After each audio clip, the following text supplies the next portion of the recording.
every time, tagalog nyo lang. Sa tuwing ako ay dumadalo, no, every month, hope, God willing, every month, tayo makapunta kami dito. At sabi ko, dapat last week, dito kami, pero dito pala yung plano ng Diyos na ngayon kami makapunta kasi na-assign na naman ako. Gusto ko makinig ng sermon, ng preaching, from here, tapos ako na naman ay binigyan ng task para mag-preach. Pero okay lang yon sapagkat mahal ko naman kayo at at natutuwa ko kasi every time sa lahat ng pagkakataon ako ay pumupunta, no, at least once a month ang pupunta kami, ay meron ako nakikita mga bagong mukha. Diba? Nakaka-encourage yun na although it takes time talaga para lumago ang isang iglesia, mas maganda na yung unti-unti pero sure. Hindi mo ba?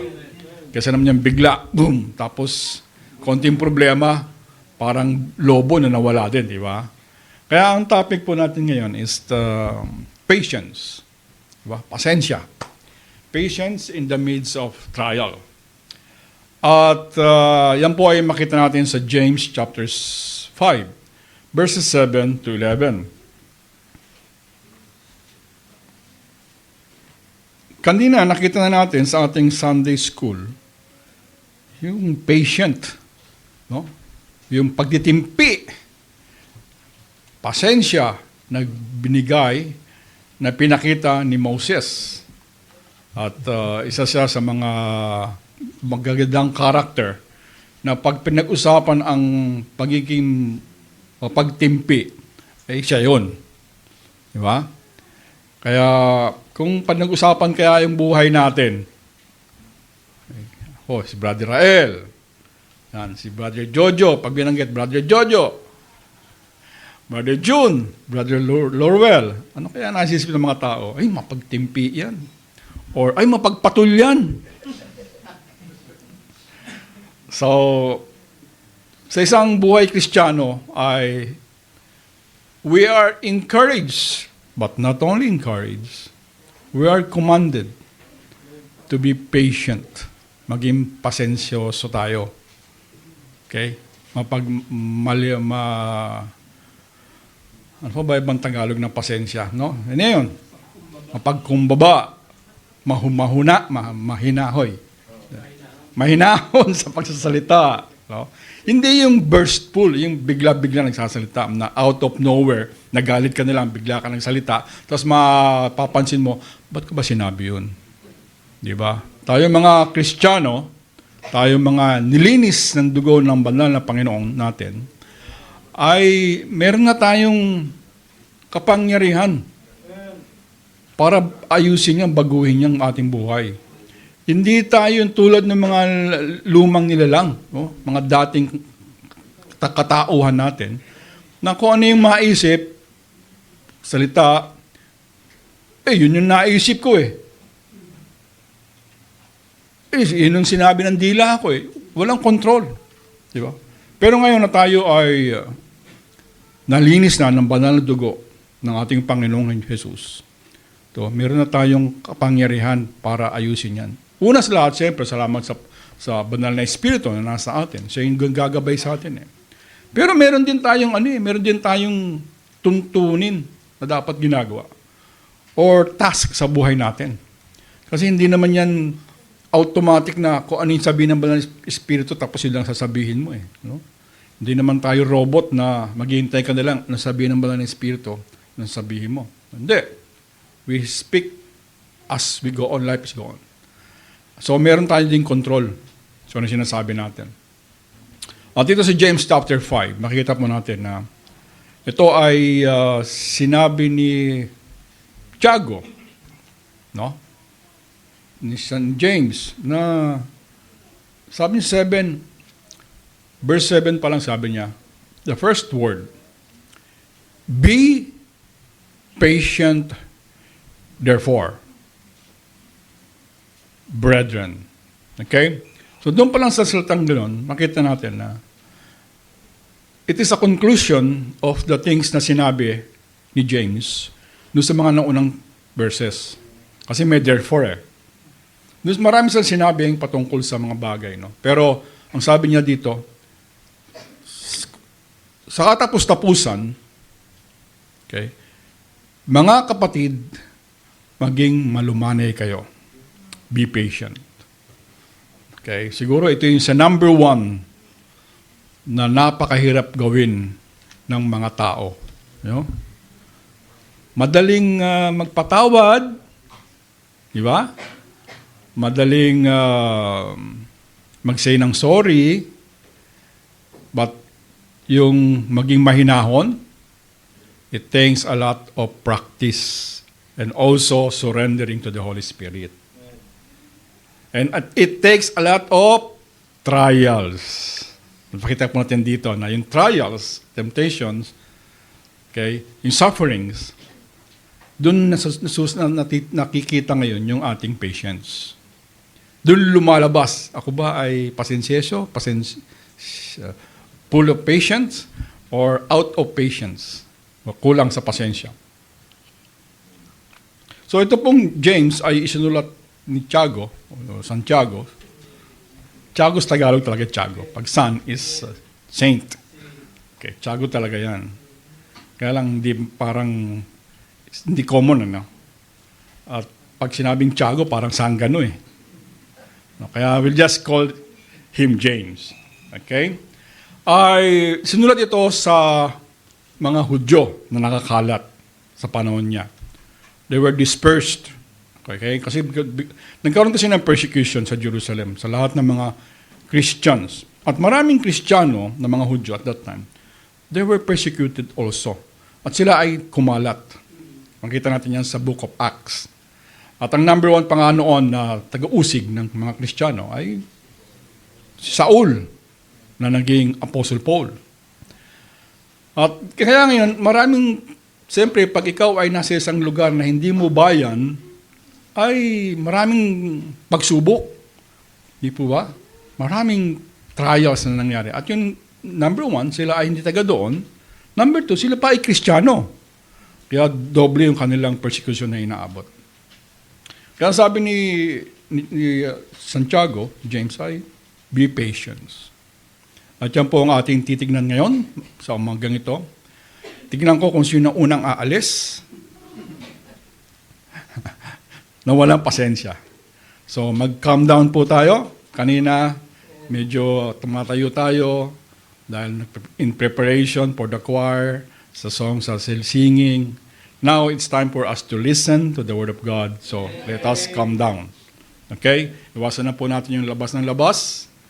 Iwasan na po natin yung umaalis unless na tulad namin mga old na hindi na mapigil yung pantog. No? Pero kaya, mga young people, kaya nyo pang pigilin yan. Kaya, I hope, patience. Kaya yan ang ating topic ngayon, patience. Be patient. Kung babasahin po natin ang verses 1 to 6, ay makita po natin dito na yung direktang sinasabihan dito ni Pablo, ni James, to be patient, ay yung mga mahihirap na Kristiyanong Hudyo. Sapagkat sa verses 1 to 6, ay makita po natin, sabi nun. Let's read it, okay? Sabi doon sa James 5, 1 to 6, go to now ye, sabi doon, ye rich men, weep and howl for your miseries that shall come upon you. Your riches are corrupted, and your garments are moth-eaten. Your gold and silver is conquered, and the rust of them shall be a witness against you, and shall eat your flesh as it were fire. You have heaped treasure together for the last days. Then behold, the hire of the laborers who have reaped down your fields, which is of you, kept back by fraud, crieth. And the cries of them which have reaped are entered into the ears of the Lord of Sabaoth. You have lived in pleasure on earth, been wanton, you have nourished your heart as in a day of slaughter. You have condemned and killed the just, and he doth not resist you. So, sa verses 1 to 6, ito po ay sabi doon natin about, you rich man, daw mayaman na tao. So, ibig bang sabihin nito ay hindi magandang maging mayaman? No? Paano yun? Paano tayo magkakaroon ng magandang building kung walang mga mayaman at mahihirap na tutulong-tulong sa pagkakaloob? Diba? Hindi po. No? Ang pagiging mayaman ay hindi kasalanan. Ang pagiging mahirap din ay hindi rin kasalanan. Yan ay nasa biyaya ng Panginoong Diyos. Ang naging problema po ng mga mayaman na ito, sabi doon, sa halip na yung kanilang kayamanan ay magamit para sa kalwalatian ng Diyos, you are corrupted, your riches are corrupted. No? Yung kayamanan ninyong kayong mga yaman na kayo, sabi niya, okay? Yung kayamanan nyo ay naging kadumihan palalo. At lalo nyo pang inapi yung mga mahihirap. Kasi sabi, wini-withhold ninyo yung sahod ng mga laborers. Okay? At pagka nagbigay kayo ng sahod, siguro kulang. Kung di kulang, ay walang kinita ngayon, next month na lang. No? Ay paano yung mahihirap? So yun, ito po. Pero ang sabi ni Pablo, Tiago, tapos sa verse 6 pa, ang matindi pa, sabi doon, you have condemned and killed. Pinapatay pa nila. Forced labor, no? Hindi nila pinapasahod ng maayos, hindi nila tinatrato ng maayos. Pinapatay pa nila. Yung just meaning the poor here. Which does not resist you. Ito pala mga Kristiyano, Hudyo, na inaalipin ng mga mayayaman doon sa ibang lugar. They were being killed, but they did not resist. So kaya walang Baptist army, no? Or meron lang isang bagay, isang church lang ata sa history. Pero hindi tayo nag-aalsa as a group, as a church. No? Individually, you can. But as a church, you will not hear Pastor Nielo say, ayoko tong gobyernong ito, kaya tayo ay magrarally sa labas, hawak kayo ng placard. Walang ganon. No? Sabi ng verse 6, and he doth not resist you. So instead of resisting, diba? Sa halip na makipag-away ka, makipag-demandahan ka dun sa amo mo, no? Na mapag-api, ang sabi dito ni Tiago, sa verse 7, be patient. Be patient. Mahirap, di ba? Mahirap to. No? Kasi meron kang pinapakaing pamilya. Di ba? Meron kang gatas para sa baby mo na dapat bilhin. Kung hindi ka pinapasahod, siguro talagang, sa mga magulang, alaramdaman talaga yan. Di ba? Na kailangan mag-meet yung pangangailangan doon sa kinikita mo. Pero pag kapos, kung ano na naiisip ng parents. Pero ang sabi, no, be patient therefore. Still, no, maging pasensyoso po tayo. Kailangan natin ng patience. Kailangan natin ng pasensya. And it is one of the fruit of the Holy Spirit. Amen. Patience. Diba? Kailangan natin ng patience kasi dito naman sa mundong ito, punong-puno ng sorrows. Diba? Ang sabi ng Panginoon, in this world you shall have tribulations, but be of good cheers. I have overcome the world. Ito mundong to, puno ng tribulation eh. Diba? Puno ng hirap. Sasakay ka lang ng jeep, talagang maganda yun, may mga sasakyan, walang problema eh. No? Problema lang yung pambili ng gasolina. Okay? Pipila ka minsan. Pero yung mga nagko-commute, talagang mahirap. Talagang sacrifice talaga. At kung ikaw ay walang pasensya, lahat na ng tao, sinisisi mo. Kasi sabi ko, hindi ako kinising na maaga. Kasi hindi ka gagawa ng breakfast. Kasi lahat sinisi na. Maliban sa kanyang sarili. And that is for the general people. But for Christians, ito ang pinakamatinding persecution. When you are being persecuted because you're a Christian. We are blessed here, no? Now, we are not directly persecuted because we are Christians, because we are Baptists. Although may mga salita na hindi maganda sa atin, that's okay pa yun, di ba? We are not being threatened physically. Okay? And that is a blessing sa ating part. So, but in other countries, in other places, in the time of this writing, Christians are really physically being threatened. Pero ang sabi, no, be patient. Napakahirap, imposible talaga ng magiging Kristiyano. Alam niyo ba sa ibang mga religion? Lalo sa pinanggalingan natin sa Middle East. Di ba? Walang ganyan. Pag sinaktan mo ang isa, lagot ka, kukuyugin ka nilang lahat. Walang patience. Uy! Sinaktan mo yung aming kapananampalataya, lagot ka na, tago ka na. Kahit magkakaaway-away sila, pero pag sinaktan mo isa sa kanila, kukuyugin ka, lagot ka na. Pero sa Christian, sa atin, hindi tayo ganun. Diba? Sabi pa nga, diba? Namamatay na iba mga workers mo. And then, hindi sila kumikibo. Okay? Hindi sila resist. But of course, different naman yan doon sa self-defense. If you're being threatened physically at that time, you have the right to self-defense. Pero yung with a vengeance, that's different. Iba po yan. So yung persecution bilang isang Kristiyano, yan siguro ang isa sa mga pinakamahirap maging test nating mga mananampalataya. Kasi ano na yan eh, pag ikaw ay hindi sumama sa aming pananampalataya, babawasan ko ang sahod mo ng 50%.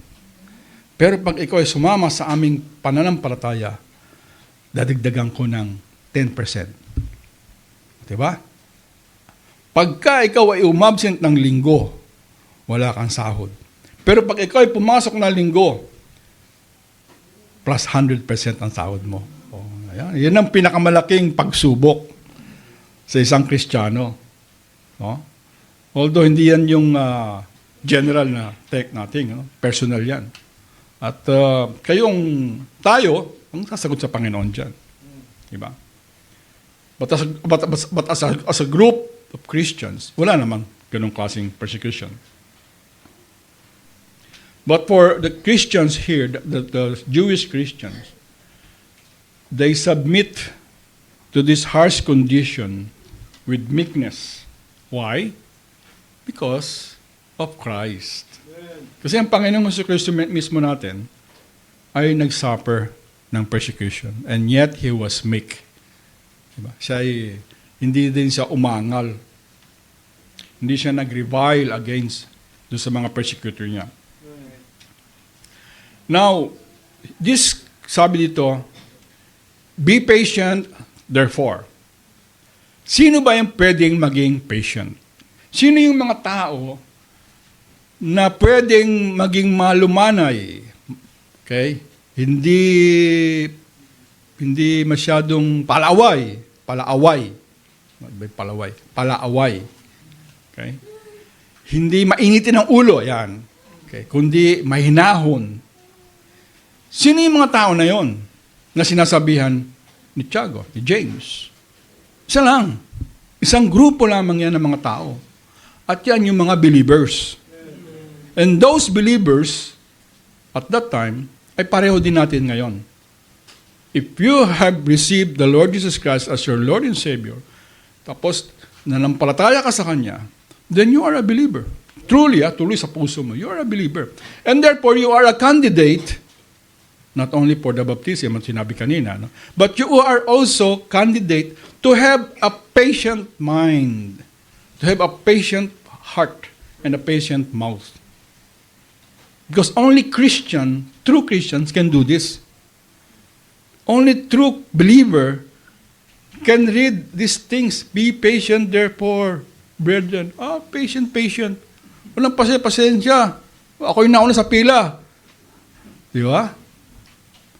Ako yung nauna dito. Dapat doon kayo sa likod. Pasensya. So here it comes now, yung ating preaching sa being patient. So this is towards the believers. So don't expect huwag nating asahan na mga unbelievers will be patient. Kasi sa unbelievers lang talaga to eh. Okay? Yung pagiging masayahin, di ba? Yung mga palabate, yan sa lahat ng tao yan. Pero yung being patient, sa believers lang yan.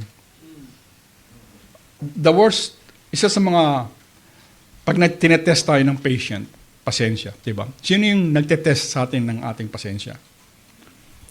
Number one, yung mahal natin sa buhay. Di ba? Yung mahal natin sa buhay. Yun ang number one na tester eh. I'm not saying na sila yung temptation, ano? Sila yung sumusubok. But may mga nag-yes dyan. Siyempre, mahal natin sa buhay eh. No? Kasi we are expecting na maasa tayo ng everything is smooth, maayos, pero may mga pagkakataon na yung mahal natin sa buhay, sila yung cost ng pagsubok. Na sila yung nag-instigate para tayo ay hindi maging pasensya.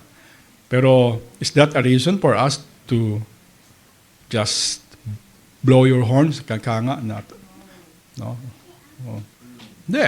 Kasi yung sabi, be patient. At diyan po natin, sa isang church, tulad nito, no? Maraming tao, maraming nakikinig. Nakikinig ba kayo? Amen. O upo yung mga nakatayo. Paupuin nyo. Okay? May mga nakikinig. Pero when it comes to trials, persecutions, sufferings, diyan po natin makikita kung siya ay tunay na mananampalataya. Diyan po lumalabas eh. Diba? Kaya mayroong sinatawag na mga fake Christians. So, umpisa masaya, masigla. Pagka may kagalakan, andyan siya. Pag may mga outing, andyan siya. Una pa siya. Pagka may mga kainan, nauuna pa yan. So, lahat ng bagay, nauna, basta masaya. Pero pag malungkot na, kayo na lang. Pag lilinis na ng mga kayo na lang. Oh, yun ay signs ng fake Christians. Signs pa lang naman. Hindi ko sinasabing totally fake. No?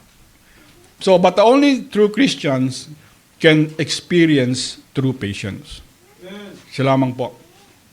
Siya lamang po ang may capacity to be patient because of the Holy Spirit.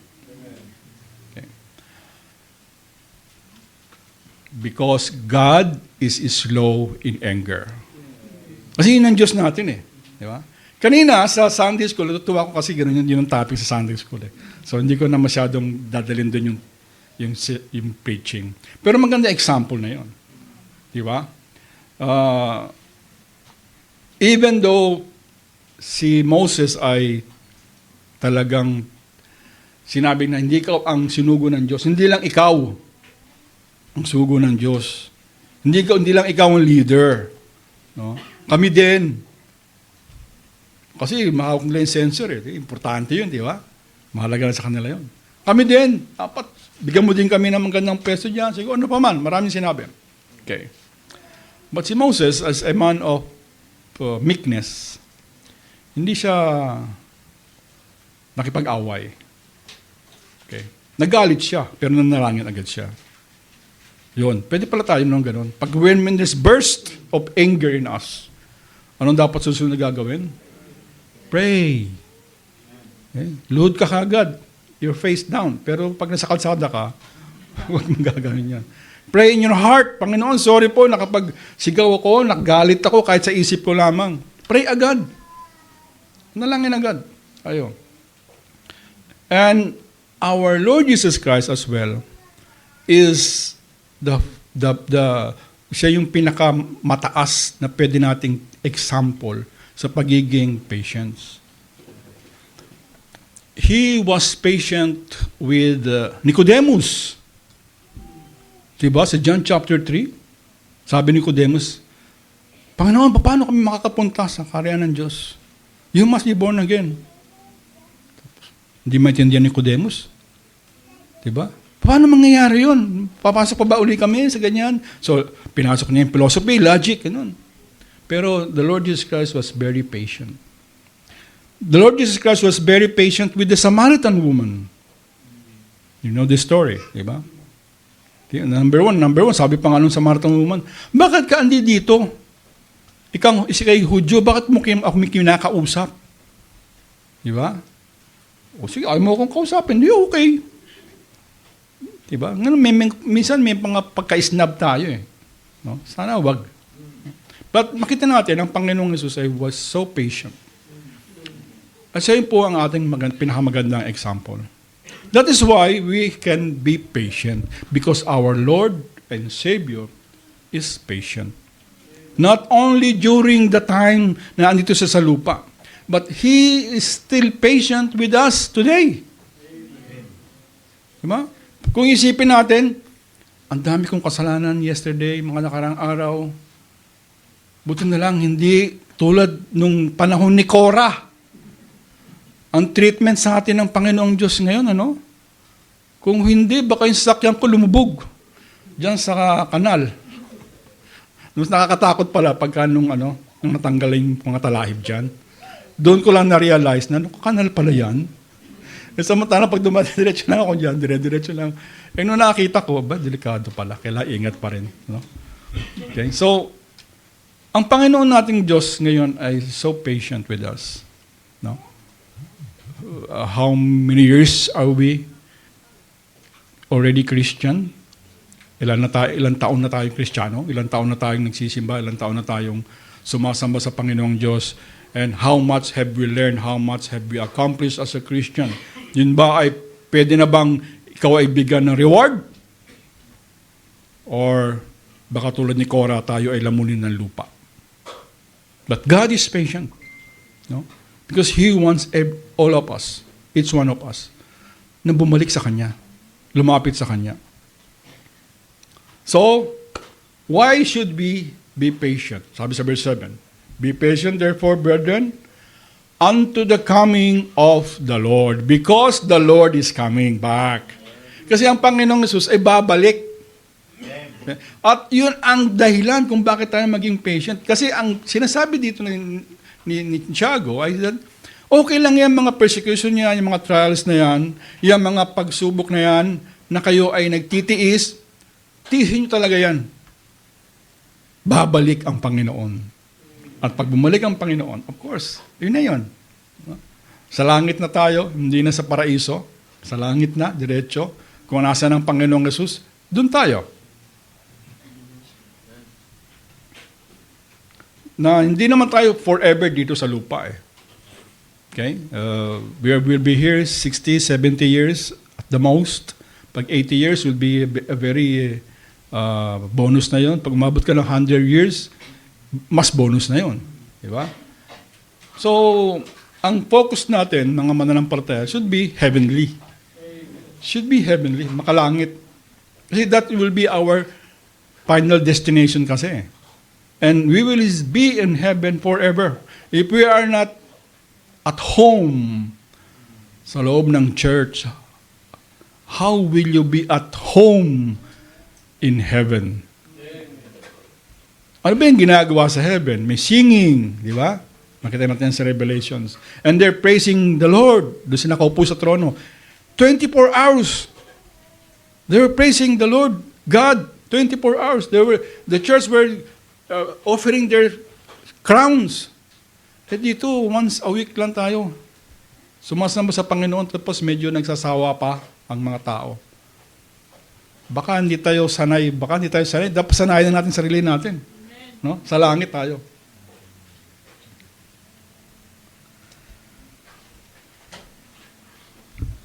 So, example po ng pagiging patient ay makikita natin sa verse 10.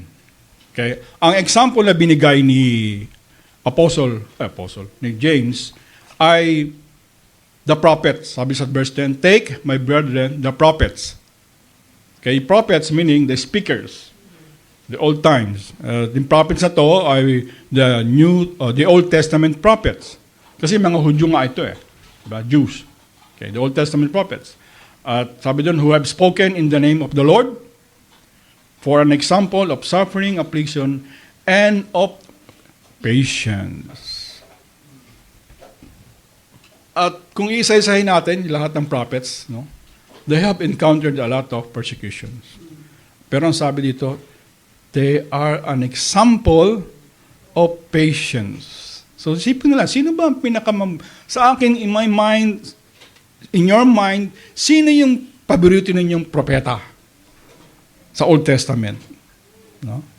And think of paano niya nagamit yung patience na bigay ng Panginoong Diyos. No? That is a good example. Okay? So, lahat ng mga prophets, at basahin pa natin yung Hebrews chapter 11.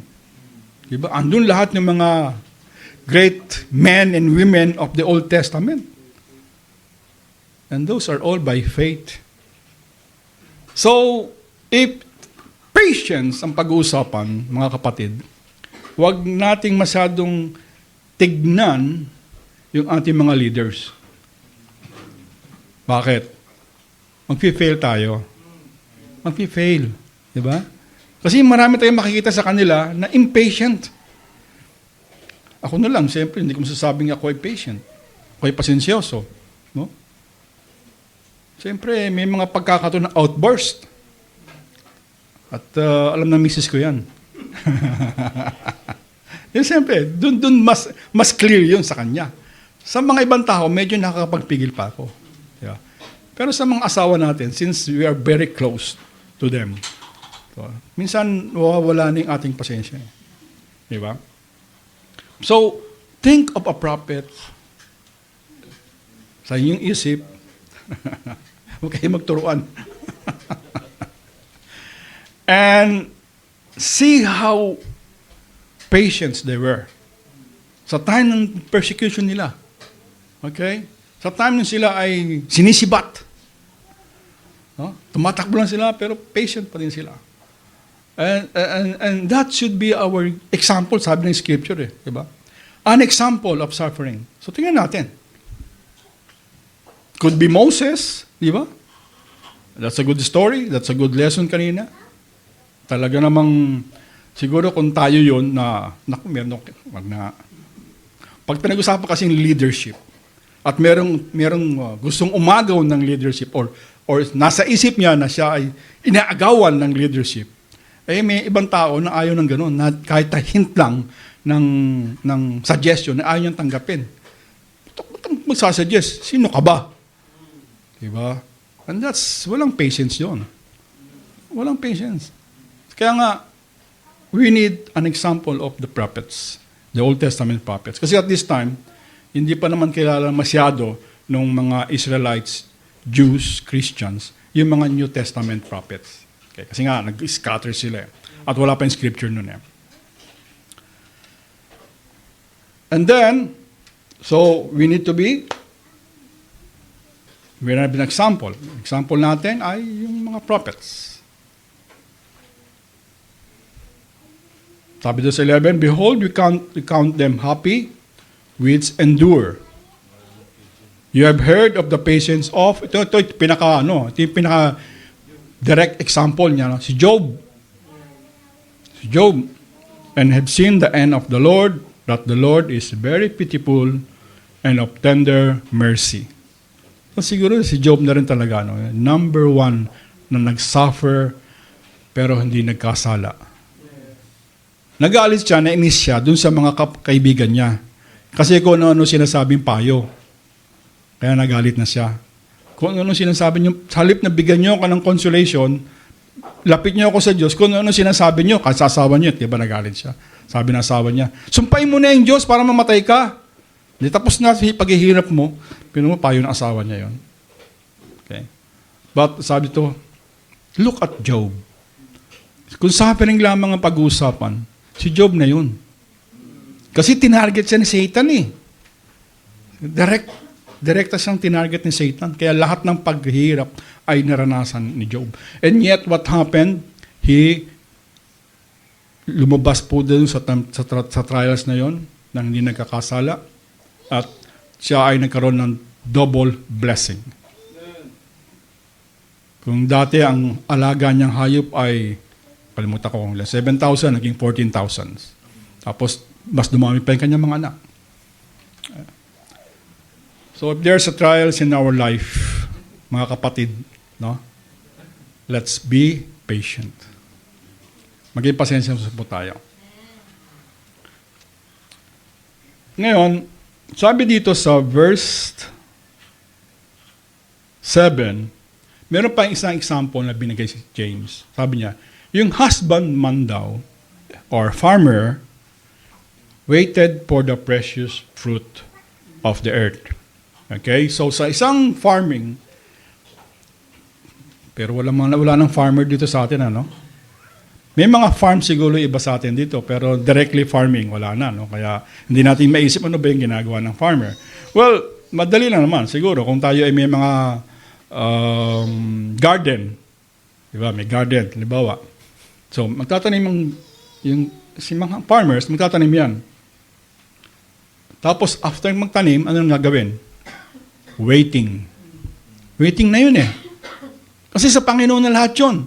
Diba? Binungkal niya yung lupa, prepared it, everything, nilagyan ng pataba, nilagyan ng tubig, tama ang panahon, sabi pa nga doon kasi may early rain, tama ang mga pataba niya, ang binhi niya maayos, so tinanim niya.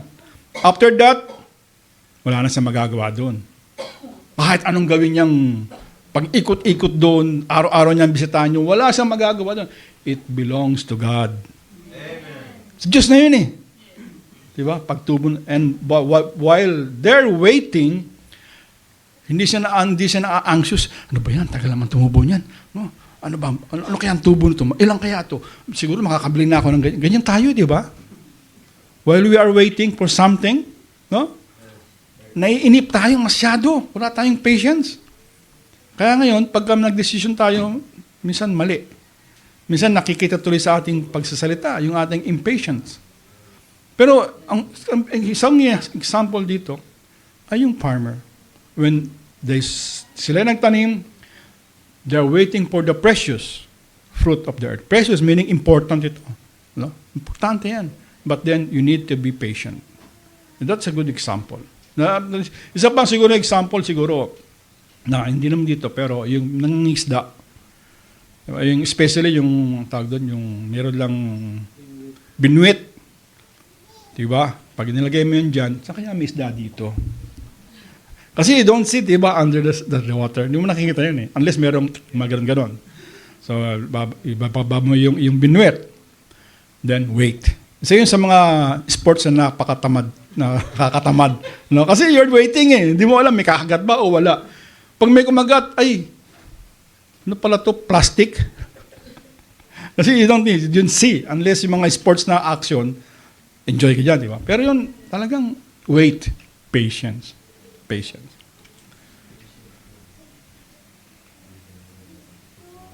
While we are being patient, mga kapatid, there are two things. Kaya nakita natin, be patient because the Lord is coming back. Okay, we don't live here permanently. We will not be living here very long. Okay, our lifespan is short. That's why we need to be patient, and our action, ang our idea, ang ating mithiin ay the Lord is coming soon. Okay? He is coming soon. Sabi sa verse 8. In fact, sabi sa verse 8, sabi doon, be ye also patient, establish hearts, for the coming of the Lord draweth nigh. Ang lapit na, andyan na. Diba? Andyan na, sa may pintuan na. Kumbaga sa i-enter na lang sa time natin. He's not doing anything outside or inside his room or in heaven. No? But time lang ang pumipigil. Yung panahon lang. But he is coming back soon. Kaya nga sabi doon, be patient. But there is dalawang bagay na dapat natin gawin ayon sa verses na ito. Number 1, sa verse 8, sabi doon, establish your hearts. Okay? While we are being patiently waiting for the Lord Jesus Christ to return, while we are being patient in our life, There are two things that we need to do. The first is establish our hearts. Establish our hearts. Ano ba ibig sabihin ng establish? Establish means palakasin, patatagin, okay? Paging matibay. Okay? Bakit? Hindi ba matibay ang ating Panginoong Jesus? Matibay siya. He is the great foundation. Siya yung foundation na hindi matitibag, hindi masisira. No? Ang ating pananampalataya sa Panginoong Jesus, Panginoong Jesucristo na base sa Scripture, yan ay firm. Okay? Matibay yan. Hindi yan pwedeng wasakin ng anumang dilubyo, ng anumang problema. Sapagkat ang ating Panginoong Jesus ay Diyos magpakailanman. Then why, bakit sinabi dito na establish? What are we going to establish? We cannot establish something na unstable. Okay? That's why we establish our heart sa Panginoong Diyos. Ang hindi establish ay yung ating puso. Kaya sinabi, your hearts. Why? Bakit yung puso natin? Kasi yung puso natin very subjective sa mga panahon, sa mga pangyayari, sa mainit. Hindi ako makapag-concentrate ng init. Hindi ako makapakinig ng mas ang lamig. Diba? Ang hina, ang lakas. Diba? Ang daming variables ng ating puso. Hindi ako makapag-serve sa Panginoon kasi ang layo-layo. Ang daming variables. Pero ang sabi ni James, that's why we need to establish our hearts. Patibayin natin ang ating mga puso. By what? But of course, by the Word of God. Amen. By the Word of God. By listening to preaching. By studying His Word daily. No? Araw-araw natin pinag-aaralan ng banal na kasulatan. By reading, listening to preaching, or previous preachings. And then, we can also establish our hearts. Not only directly through the Scriptures, but of course, that's very important. No? Scripture reading, studying it, daily devotions, natin. But also, we can establish our heart, ourself, by reaching out to each one of us. Okay? Yung makipag-usap pa sa kapatid mo sa pananampalataya, sa mga gawain natin, sa church, hindi yung tayo-tayo lang. No? Natutuwa ako kanina kasi no? Yung nag-choir sila, halos almost half yung nawala. Tapos ang liit ng stage. Kailangan talaga mas malaki stage na, no? Para pag kumakanta sila, ay talaga, kita lahat, iba nakatago sa likod yung choir na, ibang klaseng choir na. Pero sige lang, kanta lang sila. No? And meron silang 3 times a week, 3 times a month na practice. That's a good thing. Maganda po yan. Dagdagan natin. Alam nyo, to establish our hearts, di ba? Marami tayong mga bagay na ginagawa sa church, sa iglesia, as a ministry. Tulad nun, choir. Mayroong WISH program. Yung WISH program, namimigay ng tracts, nagbibisita sa mga tao. And sometimes, people or church members, ang dami naman ginagawa. Nakapagod ako. No? That is a feeling. Damdamin yun. Okay. Pagka ganun ang ating damdamin, ay dagdagan pa natin yung trabaho natin. I'm sure hindi ka aangal. Di ba? For example, that's a good, yung choir, may thrice a month na nag-meet. And then, I heard mayroong couples fellowship. Di ba? Tapos, men's singles fellowship. So, dagdagan pa natin. No? Huwag lang natin gawing once a year. Gawin natin once a month yung meeting ng mga young people. Kung possible. No? Gawin natin once a month, at least once a month, yung fellowship ng mga young, Young adult. Young adult. Yan. So, kasi, that is part of having a fellowship na may establish yung ating hearts. Maganda yung meron ka ding nakakausap na kapatid mo na nabibigyan ka ng payong Kristiyano, Diba? Kaysa dun sa isang Kristiyanong nasa bahay lang at nakikinig lang ng preaching, diba? Maganda yung meron kang nakakausap, maganda yung meron kang nakikitang mananampalataya na naglilingkod din at nakakasama ka din sa paglilingkod. Kaya nga, if you feel na parang kulang ako sa paglilingkod, di dagdagan pa natin ang iyong paglilingkod. Yun lang yun. That's how we could establish our hearts. Kasi kung puro tayo basa ng scripture, that's good. Pero isa buhay naman natin. Diba? Isa buhay natin. At you know what? Doon sa maraming churches ko nakita, kung numbers lang ang pag-uusapan, mostly, nakikita ko yung mga young adults at young people ang pinakamadami. Because of their activities. Activities talaga Kasi kung walang activities sa mga young adults, young people, what they will do? Pumunta ng mall. Di ba? Pumunta ng mall yan. Maghahanap ng mga kaibigan sa mall. Dito natin sila papuntahin. Magkaroon kayo ng group. At least, once a month. Doon, ilabas niyo lahat ng inyong talento. Of course, with, meron niyang guidance dapat. No? Kasi most of the problems today, ang trials na nararanasan natin ngayon, are very trivial. Yeah? Ano yung most na trivial test or trials or suffering na nangyayari sa atin? Very trivial. Tapos nagagalit tayo minsan. Walang signal. Diba? Walang signal. Ito yung buhay ko So, ang buhay na ng isang tao, kahit ng isang Kristiyano, no? Nasa cellphone na.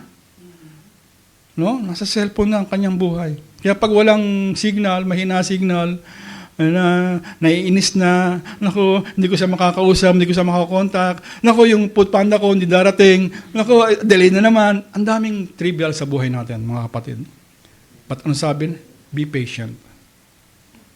At doon po lalabas ang ating spirituality. Doon po lalabas ang ating spirituality.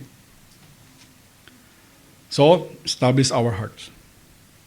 Hindi ko na bibigyan ng emphasis yung study the Word of God. Listen to their preaching. Kasi palagi natin naririnig yan Those are very important. Hindi naman talaga tayo lalago kung hindi tayo nagbabasa ng scripture Hindi tayo lalago kung hindi tayo nakikinig ng preaching. At hindi tayo lalago kung puro pakinig lang at puro basa lang.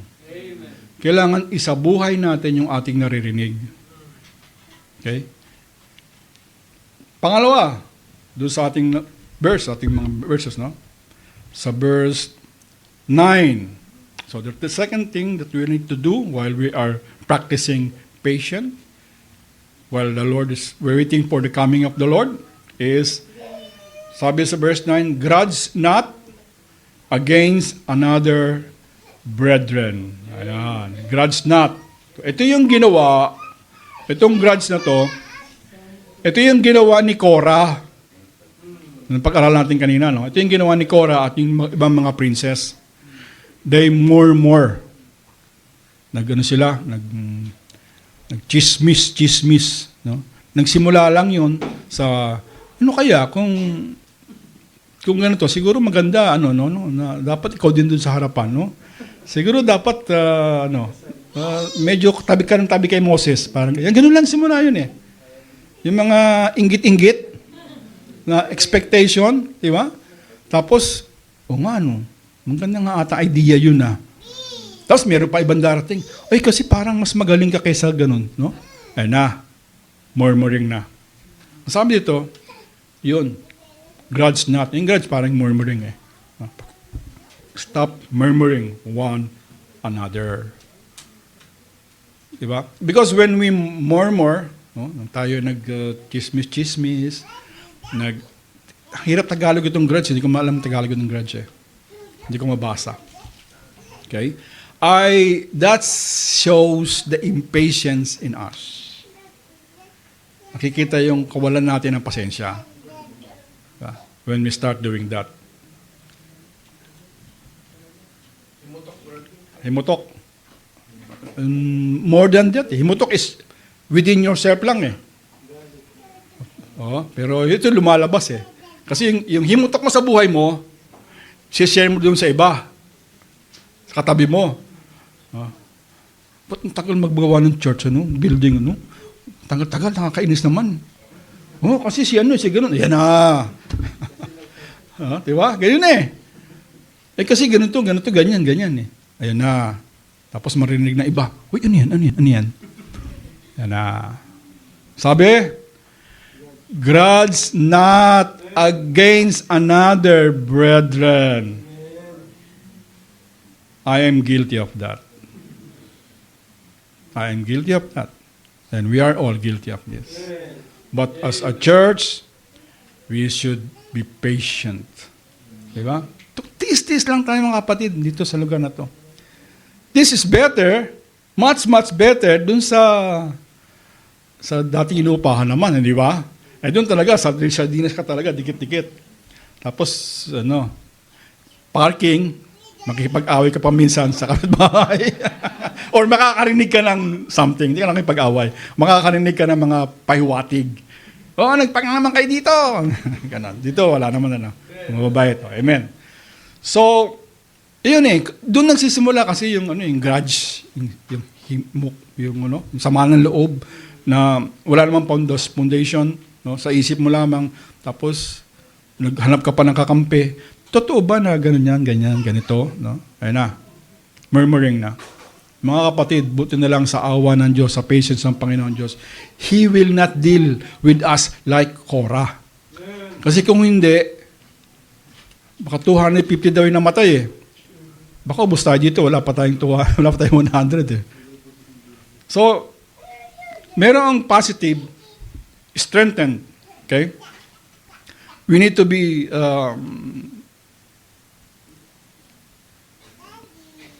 establish our hearts. Patatagin natin ang ating puso. Patatagin natin ang ating isip. Patatagin natin ang ating emotion. Ang ating kaluluwa, patatagin natin sa salita ng Diyos. Okay? Through prayers, by the help of the Holy Spirit. But also, there should be action in us. The negative, which merong judgment. Sabi doon sa verse 9, diba? Lest ye be condemned. So may judgment. Iwasan na po natin ito, mga kapatid. Iwasan na po natin yung grudging, yung bulong-bulungan. We just had a very good example of Korah. Huwag mangyari sa atin yun. Because, sabi doon, the judge is standeth before the door. Ano yung sabihin nun? Okay. Andiyan na yung judge. Papasok na lang siya eh. Malapit na darating ang Panginoong Hesus. Malapit na. No? Pero it's not up to us to know when. It's not up to us. Kailan ba talaga? Bukas? Isang araw? Ano mangyayari kung halimbawa sinabi ng Scripture, ang Panginoong Hesus ay babalik sa the year 2025. Ay, malapit na. 2024. January 1, 2024. Siguro sa December 31, punong-puno ito, no? Tapos, pero yung days before that, walang tao. December 31, since January 1 darating, ay punong-puno ng tao to. Lahat umiiyak. No? Kasi alam mo yung date eh. Pero walang sinabi ang date ng Panginoong Diyos, Panginoong Hesus. So that we as Christians should be always ready. But we should be always ready because the Lord Jesus Christ is coming back. So we look at this His coming, as a reward time. But for others, it would be a judgment. Judgment not because you will be thrown down to hell. No, hindi. Tapos na tayo dyan eh. Forever na tayong saved because of Christ's atonement. Okay? But there will be some judgment doon sa mga ginawa natin. Yung bang paglilingkod ko sa Panginoong Diyos, yung aking pagsamba sa Kanya every Sunday, ito ba ay buong puso sa akin? O ako ay napipilitan lamang? O ako ay nautusan lamang? Or ako ay nagtitiis lamang kasi andito yung mga kamag-anak ko, kapatid ko, andun? Okay? Or is it really my heart to worship the Lord God. O lahat ng mga ginagawa ko, ito ba ay buong puso? At ang makakaalam lamang yan ay ikaw, kapatid. At yan po ay marireveal sa pagdating ng ating Panginoong Jesus.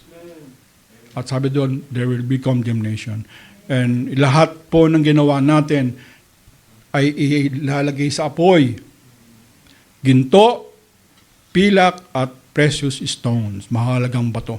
Yun ang lalabas dun sa mga magandang intensyon, magandang ginawa natin. Ngunit kung ang ating pong mga ginawa para sa Panginoon ay pansarili natin, sila ay matutupok, sila ay masusunog. At yun po yung judgment na sinasabi dito.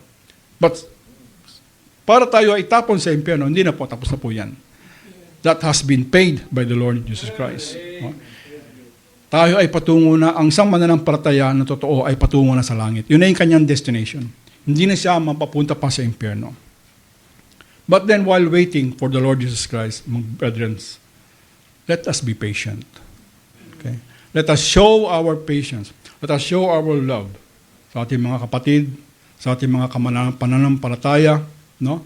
That hindi lamang because I have this authority, because I am the Father, because I am bigger than you, then I will show my strength. No? Be patient.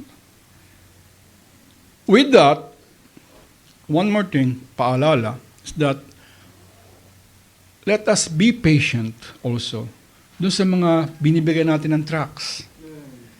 Doon sa wini-witnessan natin. Ang tagal niyang mag-decide. Ang tagal niyang mag-respond. Yung iba walang respond. Kukunin lang yung tracts.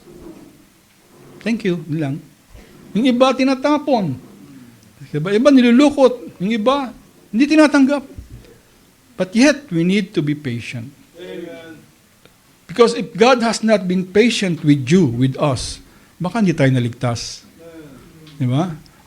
Isipin natin, how many times did I rejected in my mind yung call of salvation? Nung tayo ay hindi pa mananampalataya.